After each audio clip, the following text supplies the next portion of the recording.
Working is presented by Maya Strategy Group, a leading market research and strategy consulting firm, helping clients in the pet care and animal health industries navigate strategic challenges for almost 2 decades. Hello, everyone, and welcome to Pet Working. I have an exciting topic for you here today, kind of looking at the infrastructure behind pet care marketing and storytelling through a visual medium. I'm really happy to have with me today Mindy Dutka, of Chief Storyteller and founder of dogsimeet.com.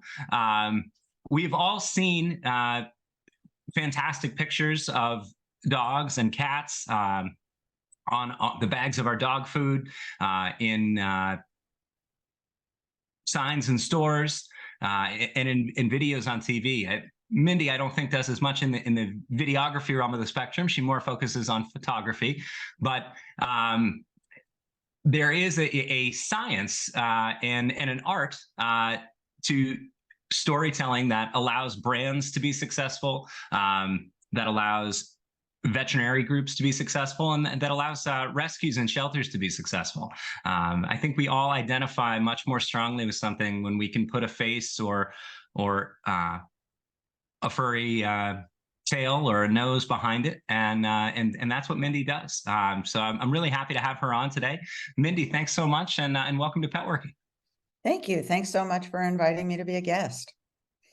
Yeah, no, I think it's great. Mindy and I, we connected over LinkedIn, and I think we post a lot about the same topics. In addition to photography, I've noticed you do a lot of great work calling attention to issues in pet care and helping people to be more responsible pet parents. And that's a big part of why I founded Pet Working is, looking at pet care and animal health from a business perspective day in and day out. I see a lot of treatments, nutrition options that everyday pet parents don't always get access to. And, in addition to having stimulating conversations around the business of pet care and animal health, I think it's also helpful and instructive to let pet parents know the options that are available to them, either from a treatment perspective in the veterinarian's office or from a nutritional perspective in terms of choosing what to feed their dogs. So that's a big part of why we do this podcast. And Mindy, I know you're constantly making posts along the same lines. I saw the one the other day, talking about identifying ways that your dog or cat might be in pain, and we just did an episode on preventative diagnostics and talked about the importance of getting your pet to the vet and the importance of having these baseline markers, because so often it is difficult to tell that your pet is struggling because they're so good at masking symptoms like they would in the wild to hide signs of weakness. And you do a masterful job of making these posts with amazing photos that you've taken from your work. Can you talk to us a little bit about, Dogs I Meet, your mission and things you're focusing on right now? Yeah, I'd love to. So like you, like many, I am a avid diehard dog lover. I think that they are magical beings, and I've always wanted to help dogs and work with dogs. And I reached a point where I made a career change, and I also love photography. And I realized that photography is a very powerful medium to bring awareness to dogs. So through an advocacy standpoint of great photographs help get dogs adopted versus that awful photograph that's taken an intake at a shelter. People need to visualize that dog on their couch, and that there is a connection to be made there. And then there's so many different ways that photography is powerful. And it's also super important, to brands, pet brands, and any brand. My stock remark is put a dog in the picture and it gets better, and I didn't invent this. Subaru, for many years has had the Barkley family. And, there are brands that are unrelated to pet brands as well that understand the connection, because these photos and the dog, they evoke emotions. And that's what you want to do, because as a brand, people buy not what you tell them, they buy what they feel. So these photos of dogs, make that connection, and it's all about connection, whether it's helping rescues, whether it's helping brands, people got to connect to want to learn more. Yeah, yeah. You sparked several thoughts right there for me that I'd love to explore a little bit more deeply. The first being talking about advocacy and photography being a medium to facilitate an increased pet adoption. I think any of us who have rescued a dog or a cat understand the life-changing experience that it can be. I have Peony here behind me, and she's unfortunately, I did not have dogs growing up. My mom was not a dog person, but we adopted Peony almost 7 years ago now, and she was my first dog, and completely changed my life. And we adopted her. We found her at an adoption awareness event that a local rescue is doing at the PetSmart here in town, and becoming a pet owner completely changed the trajectory of my consulting career in pet care and animal health, because it allowed me to visualize things not just as a business person, but as a pet parent. I understood, probably more than most pet parents understand when they go into the veterinarian's office, because I've advised on all of these things. But having that personal connection to Peony as my dog, and knowing that we rescued her and were part of her journey and her story. She was found as a stray on the streets in South Carolina. She was sponsored to come up here from a high kill shelter in South Carolina to Vermont, and she was in a shelter for about 3 weeks up here. And the reason I bring it up is because she's a black dog, and I didn't realize until about 6 months after we adopted her. I was at a wine tasting in downtown Burlington, and Peony was there with me, sitting by my side, and one of the fellow patrons said, "Oh, and she's a black dog. It's great that you rescued her, because they have a really hard time being adopted." And I never knew that. I guess similar to black cats, and that makes sense to me because of the bad luck thing, but black dogs, I guess, don't photograph well. And so it's very hard to get them adopted. Can you talk a little bit about your experience there? Is that true? And That's very true.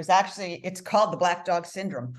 And I think there's so many special days, but there is a day designated to creating awareness to black dogs and black cats in shelters, and how they linger longer, because you really need to their face, the way the light hits it when you photograph. You're probably aware of it. You have many pictures that just kind of look like a black blob. Like, it doesn't capture Peony's beautiful eyes and expression that you see all the time, because you have to understand that the light has to be on their face. You have to be in certain conditions to be able to capture the beauty of a black dog.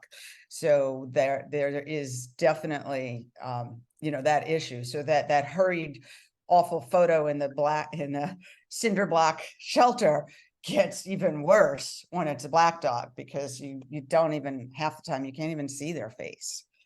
So yeah, it's really important that it's just another example of how important photography is to capturing attention, to storytelling, which brings me to sort of the other piece that I always talk about with my photography, is storytelling.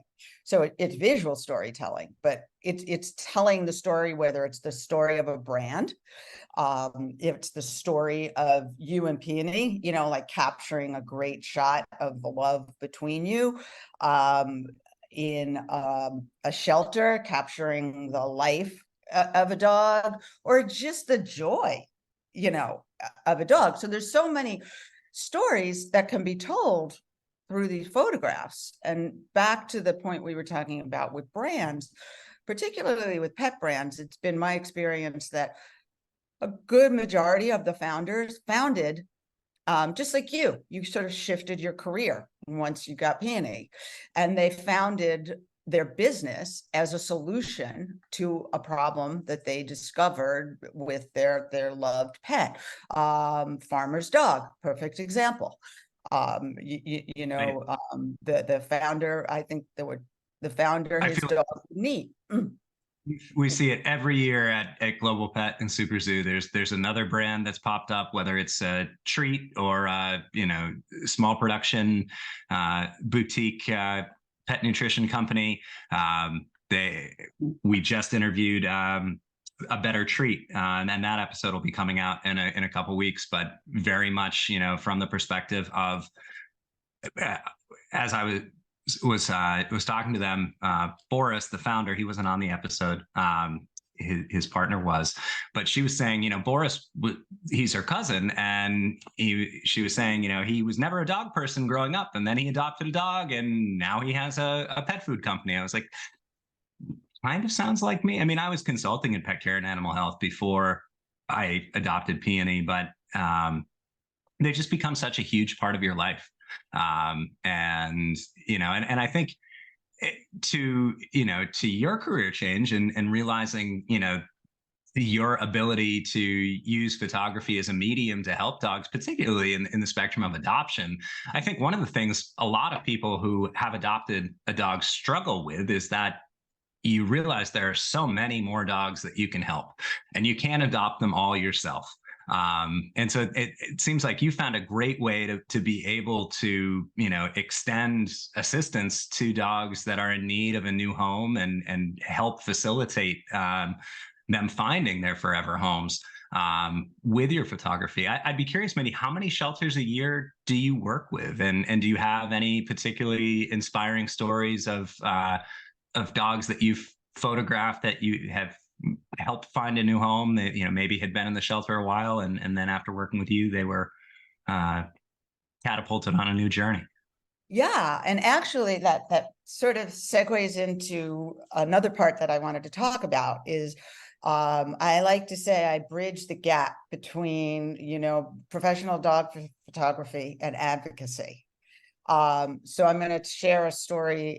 There are so many of them, but working for brands and photographing and then also doing the advocacy work, I was like, there's a bridge that needs to be connected here, because brand advertising is so powerful. And I mean, the global pet industry is currently $261 billion. That's a lot of money. Okay. So people are really interested in pets, but I don't know that money and all of it is any of it is channeling to help dogs in need, or even families in need that can't pay for dog food, a whole host of things. So it's a great opportunity for, I think, to marry the two, create exposure for dogs that need exposure, give the brands what they need in powerful storytelling stories. And it's a win-win, because when you put it together, there's more ways to share that content, and it's a deeper story. So here's an example. I was working with Virgin Hotels in New York City, and also a wonderful Shameless Pets, which is a great, it's a similar story, they're doing great things. They upcycle food to create these pets. Yeah, I've met James at Super Zoo and Global Pet a lot. Great guy. Yeah, for sure. Right, exactly. So they've recently collaborated with Virgin Hotels that has pet-friendly rooms. So when you you check in with the dog at Virgin Hotels, you also receive a package of Shameless Pets for your dog. So I was working with them, and I suggested we were going to doing a brand shoot. And instead of a dog model, how about, and it happened to have been in New York City, how about I find two dogs that have been looking for a home for more than a year and in the adoption system unsuccessfully, and we use them as our models and we share their story, and everybody wins. The brand gets exposure, the dogs get exposure. It's a great story. So I there were two different dogs from two different rescues. Both of them were awesome. And they have both since gotten adopted. I won't say that it was solely from that, but, you know, I believe it takes a village. So, you know, it wasn't that one, but it did give them exposure. It was an added, you know, piece to it. And certainly one of the dogs, the way that I found that dog was, I don't know if you're familiar with another wonderful organization called Susie Seniors. They spotlight senior dogs because senior dogs, even worse than black dogs, have a harder time getting adopted. And senior dogs are just wonderful. So their time might be shorter, but the joy that they will give you is immense. Yeah, no, we actually did an episode earlier this year with one of my close childhood friends who found a senior dog who was a stray on the beaches of Colombia. He was down there on a kiteboarding trip, and he brought her. He realized she wasn't going to have a chance to, you know, that if he left her there, she was probably going to die of exposure and lack of food and water. And so he packed her up and he took her on a 6-hour drive and brought her to a clinic in Barranquilla, Colombia, I believe, and paid for her treatment down there for months while they rehabilitated her back to health. And then he went back down and brought her home, and now she's with him in the U.S. But he has a personal mission. He almost exclusively adopts senior dogs. I think he and his partner have 3 dogs at home right now, and they're all seniors, and they make it a practice to really only adopt dogs who are 5 or older. And you know, obviously that can be, you know, they've adopted an Irish wolfhound who was 5, and, you know, their life expectancy is 8 years. So it definitely is such a worthwhile cause. I mean, I think even Peony, she was supposedly between 2 and 3 when we adopted her. And, you know, even at that age, I think once they're beyond puppies, there is this reluctance on the part of a lot of people to adopt. Which is so sad. And with more education and understanding, you know, there's so many benefits. But so the Susie Seniors has really done a phenomenal job of spotlighting. I saw this dog posted on Susie Seniors it was being fostered in New York City. I reached out to the rescue and we, you know, coordinated, and Huck was that dog's name.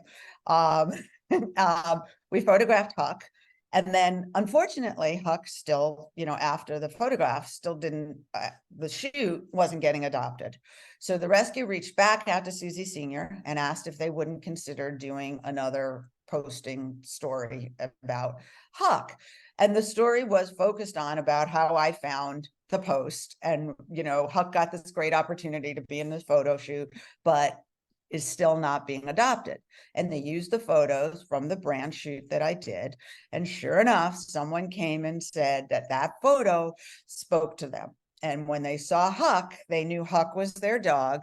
And after, you know, all of that and everybody working, Huck now has his forever home. So, you know, and I, like, such great joy for me that I had a part in it. And everybody, it was, you know, just such a perfect collaboration. And that's what I like to do, is create creative collaborations. So it's a win-win. And brands are getting their stories out, dogs are getting homes, you know, rescues are getting donations, you know, so there's lots of others. I could keep going. Yeah, no, I mean, I think it's great. I mean, Shameless Pets is, you know, such a wonderful mission, you know, with the upcycled treats and taking, you know, leftover food from restaurants, and, you know, that would be, you know, wasted, and then converting it into pet treats. And I've definitely had great experiences, you know, staying at Virgin hotels. So that, you know, and I think, you know, there's a huge need for more pet friendly accommodations for people when they travel. And, you know, and then to be able to, you know, take dogs from, you know, in need of adoption from local rescues and highlight them in the campaign, and facilitate the adoption. You're right. It's, you know, it's a wonderfully cyclical um, mutually beneficial Right. relationship. That's awesome. You know, and you see it. I see it with a Canadian brand that is sold here in our local independent pet store, Pro Nature. They do Pro Nature's Pals every month, where they they provide funding, and animals from the local rescues are featured within the pet store to have more awareness for them to be adopted, and they provide a free bags of Pro Nature, and it's a huge, and not just with boutique brands, but I think most brands recognize that shelter programs are a great way to get customers onboarded to your. It's a huge customer acquisition tool.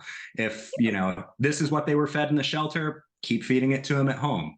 Once you have a pet on a diet, it is so hard to get unless it's disagreeing with the animal, it's so hard to get pet owners to make a switch, because you don't want to upset, you want them to eat, you don't want them to have an upset stomach, you don't want them to have GI issues.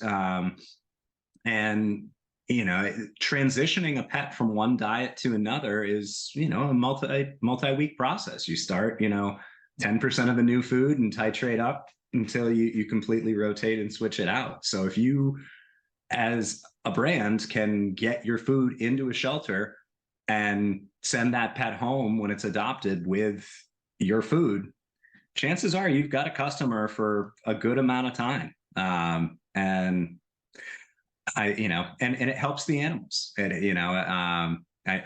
There's tons of great programs out there. I mean, Hills does the Clear the Shelters. Purina owns Adopt a Pet. Or no, Purina owns Pet Finder. Mars owns Adopt a Pet. I think I got that right. But they're all working with they all see adoption as both vehicles for doing good and finding forever homes for these animals, but it also benefits the brands because they can get customer acquisition and customer loyalty through that. Exactly. And to your point, you've mentioned many large brands. With indie brands that maybe, don't have the, power and the money and the, marketing tools behind them, it works well with smaller indie brands. And that's where I come in. I'm more of a small to a medium. Most of my clients are more small to medium size. But I did some work for a pet toy company, and I suggested a program to them. The issue is, so what I do is I create the idea, and then I take all of the logistics and put it together, because there's a lot of work to that. So a brand doesn't just suddenly necessarily have the time or the connections to put these programs together. So this dog company, I happened to have been in New Orleans, so I worked with the Louisiana SPCA, and we chose two or three that were going to be dog models. And the brand, part of my fee was that each of those dog models, we gave $100 donation to the rescue.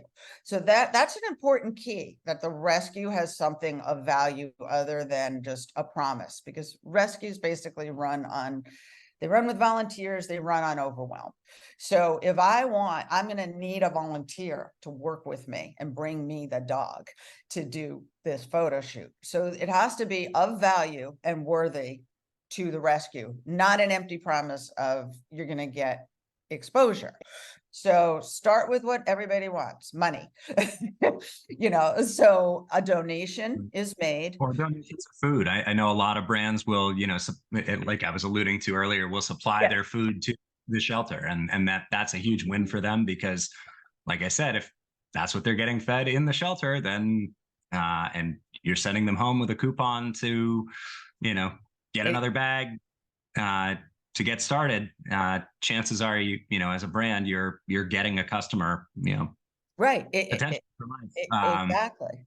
You know, and that toy brand also donated toys, but exactly. And, you know, I mean, I equate, like, if you look at newborns, the industry of when a couple gets pregnant, suddenly they are on every list that is imaginable, because to all of these different brands that relate to, you know, babies moving into toddlers, moving into child, wow, that is, you know, the beginning of a funnel that they want to, you know, get in front. Shelters are no different. You said you never had a dog. You rescued Peony from this shelter. Gone on, she's changed your life. So yeah, it's, you know, you want to have that connection. It's, you know, besides all of the great altruistic, it is a great marketing funnel. That, you know, I don't know, you know, so why not create programs where everything is a win-win, and, you know, makes it easy and worthwhile for shelters to participate. So that's, you know, Yeah. my I'm thinking. always shocked that pet insurance companies don't do more to target shelters, because I mean they're their ideal candidate. I mean, if you're not going to if you're not getting a puppy, getting pet insurance when you adopt a dog is the next best thing, because they have no medical history, so their conditions are going to be covered.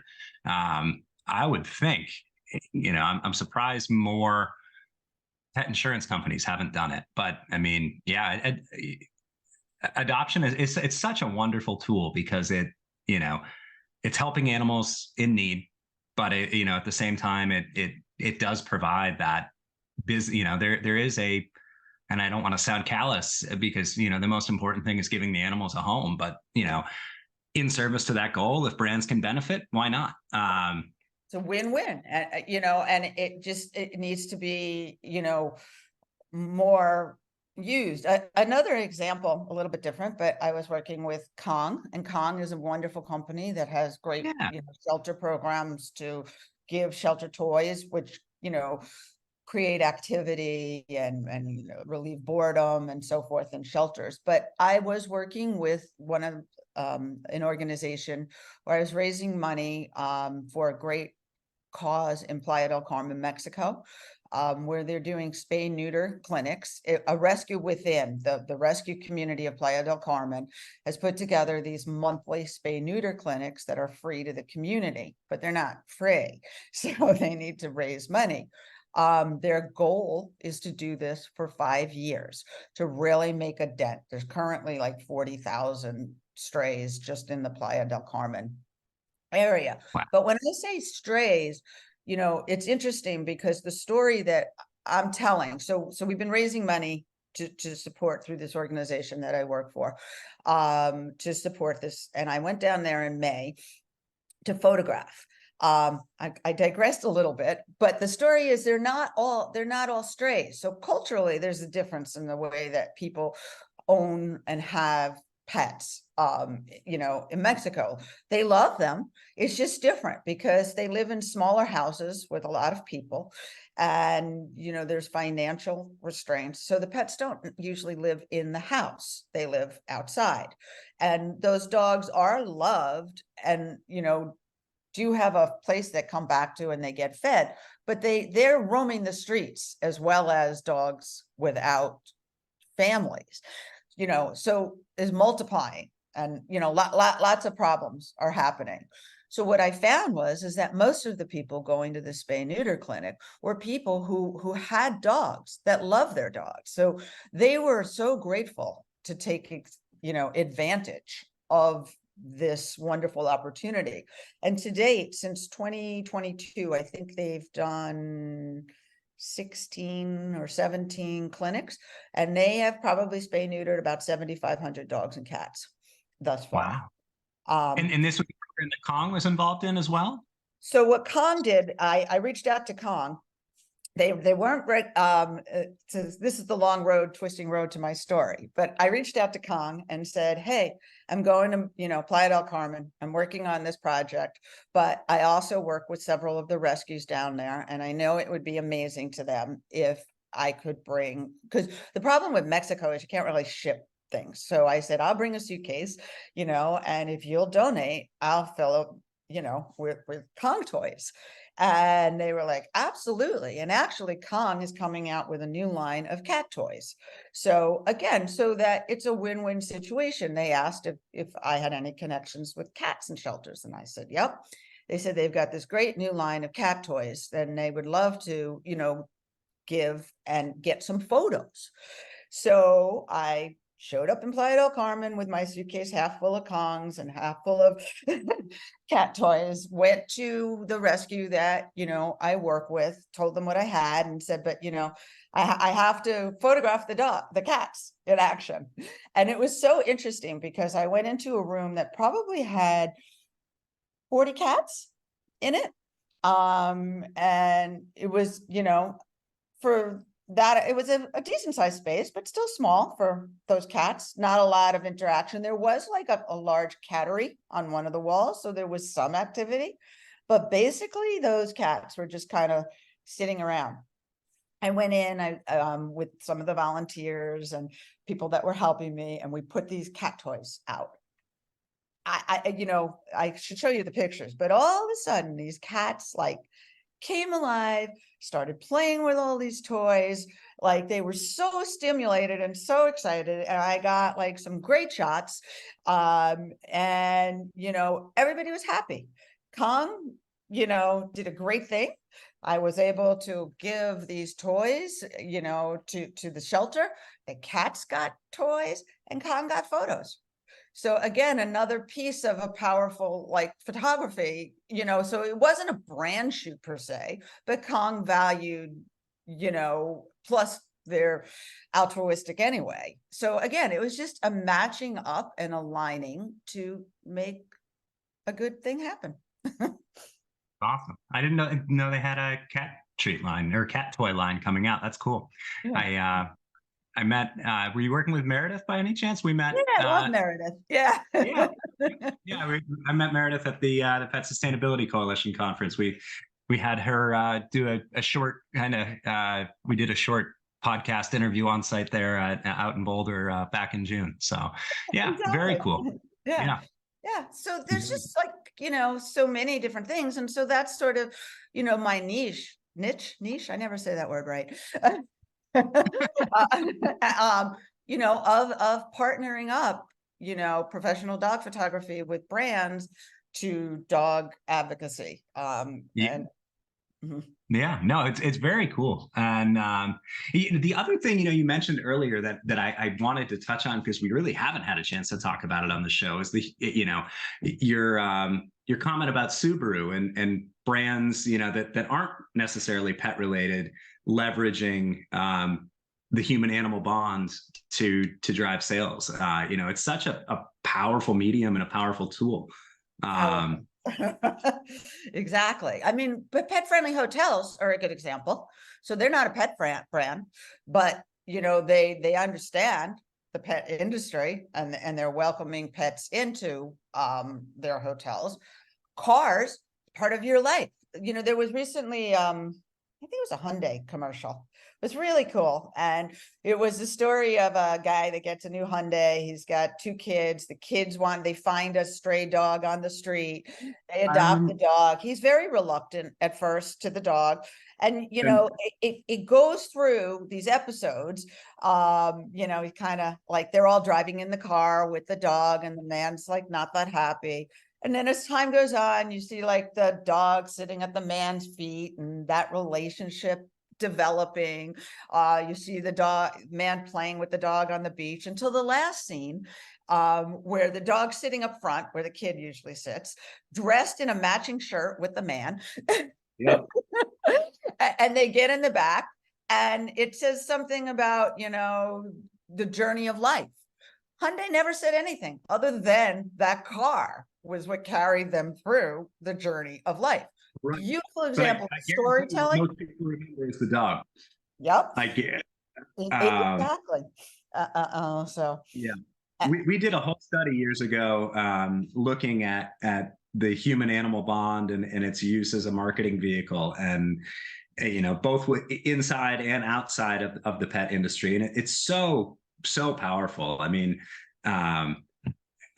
there's so many great examples, but I remember one that I was particularly taken to as we were looking, and surveying the landscape to get ideas for companies to study was Roughwear, the dog apparel brand. Like they do their catalog. They do such a Beautiful. phenomenal job of showcasing, you know, the the connectedness of humans and their pets in nature, particularly, and that really resonated with me.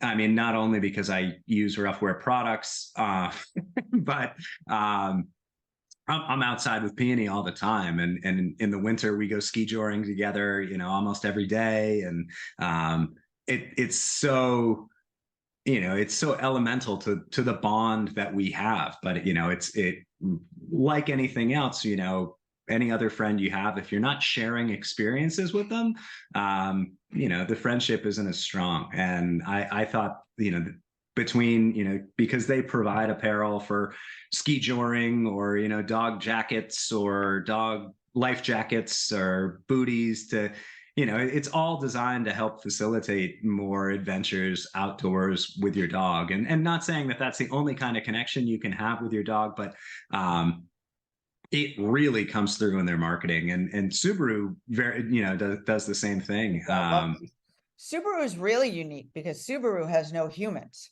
in their advertising. They just, the Hyundai story I just told, was the family, but they just have the Barkley family who parallel humans.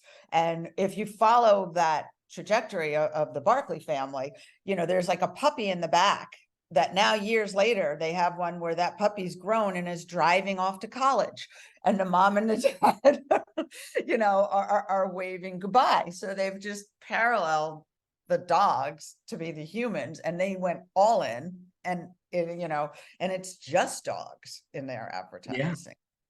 Also social media. So if you think about that and content sharing, there's like so many new avenues to the way that people market. I think there's a study by a company called Shareable that says social media posts that feature dogs get 22% more interactions, likes, shares, comments. So the minute any brand puts a dog in their post, they're right there, a quarter percent, like 25% higher practically in getting looks, likes, and so forth. And sharing. There's a big thing in people sharing, the viral aspect of sharing social content. People don't ordinarily just share a car commercial, but they'll share the cute dogs. They will. Yeah. No, I mean, undeniably, I'd love to get, I'm sure I could boost visibility on this podcast if I could train Peony to just sit here and look at the camera the whole time. Maybe I'll start doing, give her treats, and I'll just have her right here as my sidekick instead of co-pilot. Your co-pilot. That's a funny. It brings me to another story. I did a passion project during COVID called Tales of Support, and it was about how dogs, during the lockdown were, amongst the unsung heroes, that they were keeping people sane.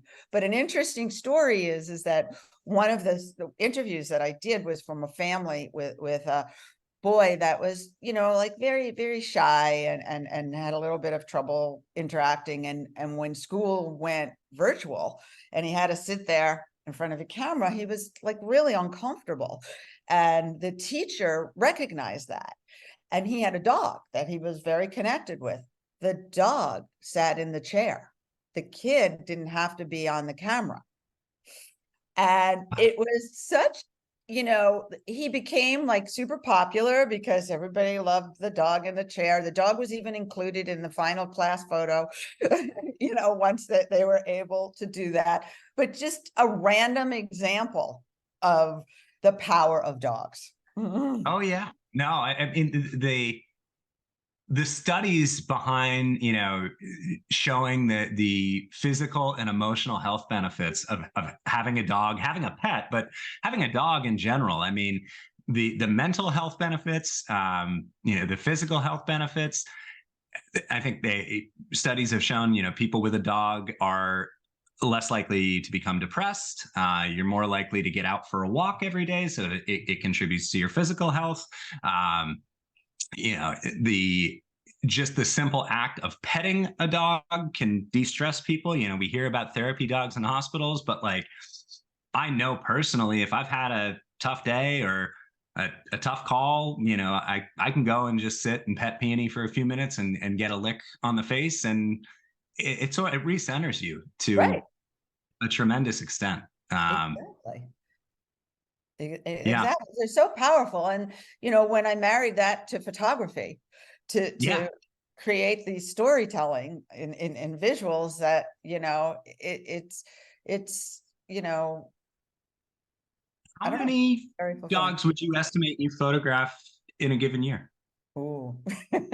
Well, probably from a variety of things. I'm sure I've photographed many thousands of dogs because I've done things like spay neuter clinics, and over that period, probably a couple of thousand dogs I've photographed. But then I photograph for brands. I photograph for people that just want pet portraits of their dogs. I photograph for shelters where I'll just go and volunteer my time, so that they have some nice photographs for dogs. So, that's a good question. It kind of depends on the project, but and honestly, like each and every one of those dogs leaves a little paw print on my heart, like, which Yeah. is part of, I think, how I capture. I've been told, and I like to believe, I get the essence of a dog. Like, they don't all look alike. The dogs look like their personalities in my photos, because there is a connection. I do not start photographing right away, and I go on a dog's time, because it's kind of scary. Like, all of a sudden they see this big camera instead of my face, and you can't just start photographing and expect a dog to understand what you're doing. So there is some conditioning time, and of course that's not the case of someplace else in a shelter, but you do different things to make sure, and you read the dog's body language. I use treats a lot. I'll sit with a dog for a while and just condition it. I'll click the camera next to me, give him a treat so that it starts to connect, that's a good thing when it hears the click of the camera. I'm also it's actually a lot of hard work for dogs to have a photo shoot, because there's just like a lot of thinking. You're asking certain things of them. I'm very aware when a dog is done, it needs a break. So all Yeah. of those things are very important. Now, what percentage of your work would you say is done for shelters? What percentage is done for brands? What percentage is people just reaching out to you and getting a portrait of their pet? Uh, Depends on the year and the clients that I get. Maybe like 50 to 60% is brand. So what am I, 20%, 25% is the shelter advocacy projects that I do. Because I count, that's how I fund the work that I do, pro bono, basically. And Right. maybe 15, 20% of private photo shoots that I do. So somewhere And around, give or take. do you work within a particular geographic area when you're doing shoots for private clients? I mean, obviously, when brands hire you, I'm sure they can, part of your fee is paying you to travel to wherever they want to go. But if So people that's wanted to, really interesting that you brought that up. I'm glad you did. So if it's a product, okay, so let's just say any kind of product, CBD, dog treats, dog food, any of dog toys that aren't location specific, they ship me the products. And then I do okay, everything for them. I find the dog models, whether that's the shelter program or dog models.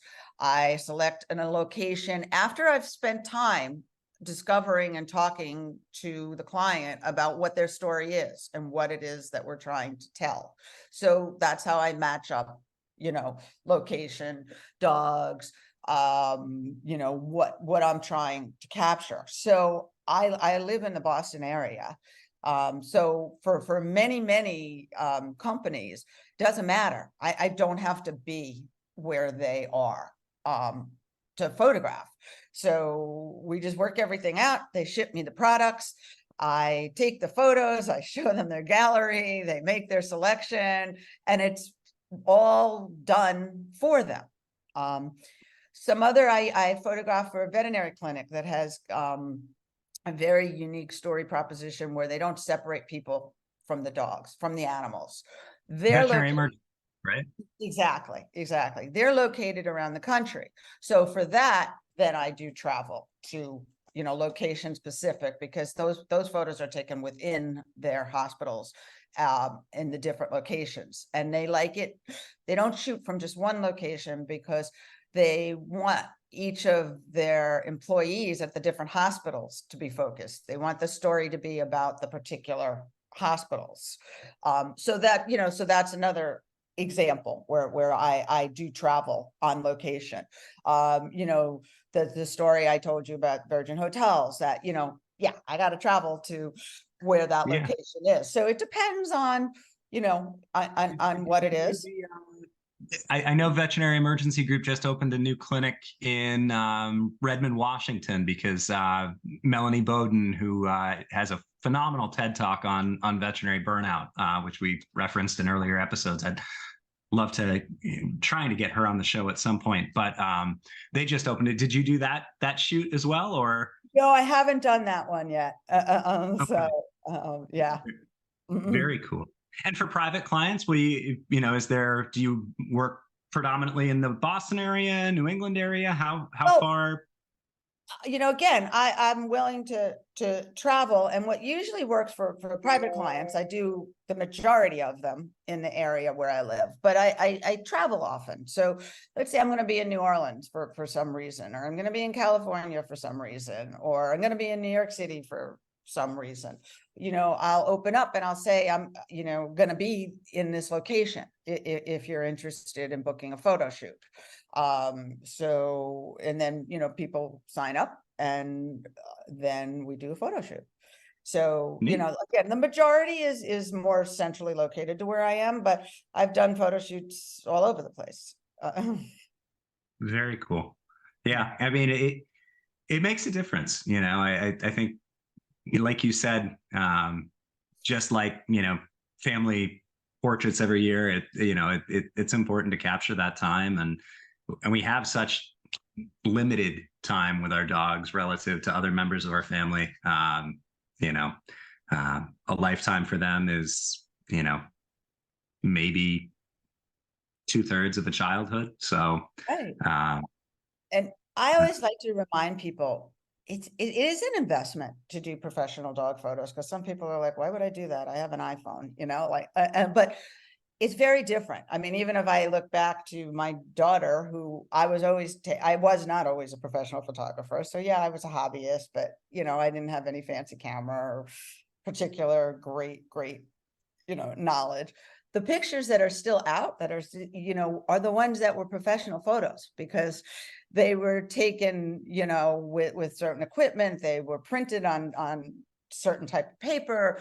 There are products. So it is an investment, but I say you'll never remember how much you spent, but I promise you will smile every time that you look at these photos.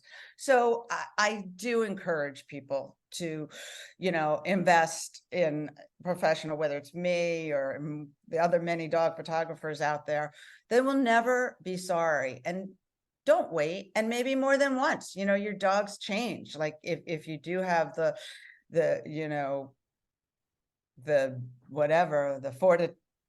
good luck to have a dog for so many years, you want to capture some different stages. I often will get people that think about it at the end of a dog's life, which is good too, but like, why not capture the dog in different stages of its life, just like your children? Mm-hmm. Yeah, absolutely. Couldn't agree more. Mindy, I know we're coming up on time here, but I guess I'll close. I'm curious, do you have I'm sure you mentioned you photograph thousands of dogs a year.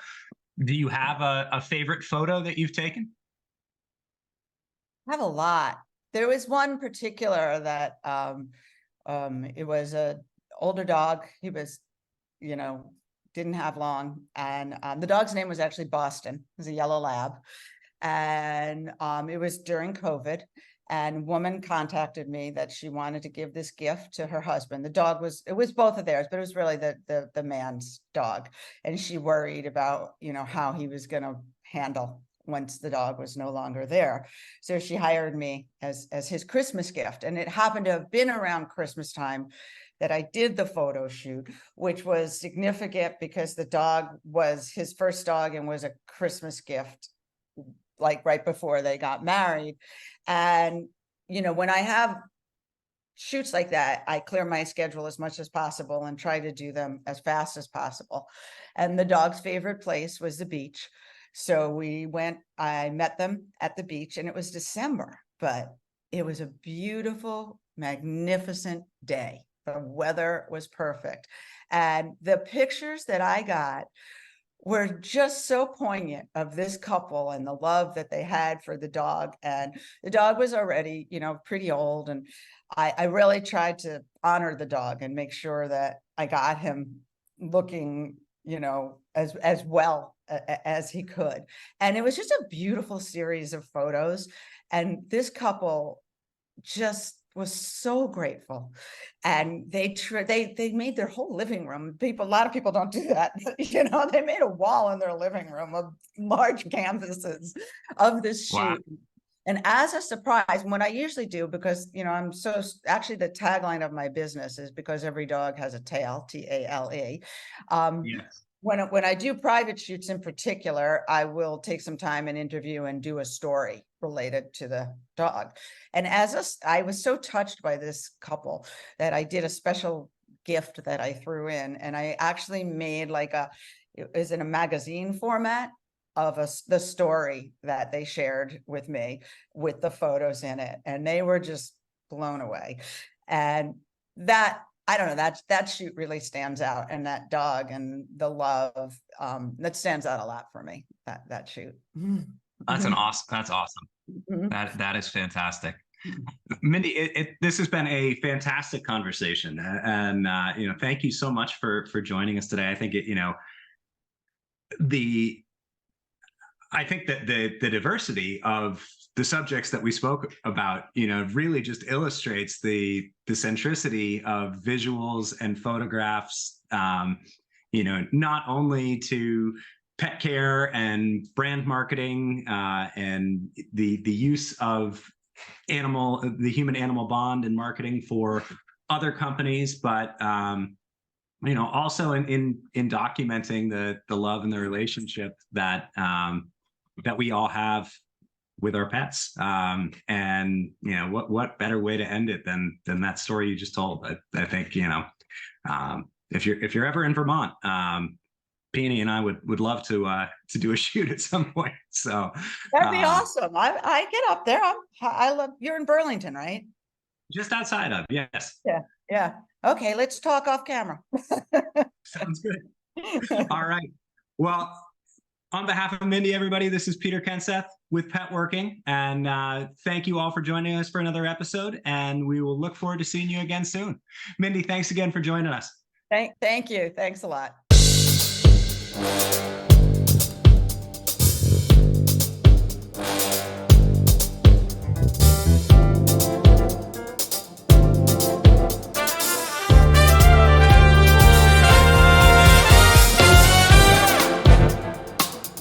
Pet Working is presented by Maya Strategy Group, a leading market research and strategy consulting firm, helping clients in the pet care and animal health industries navigate strategic challenges for almost 2 decades.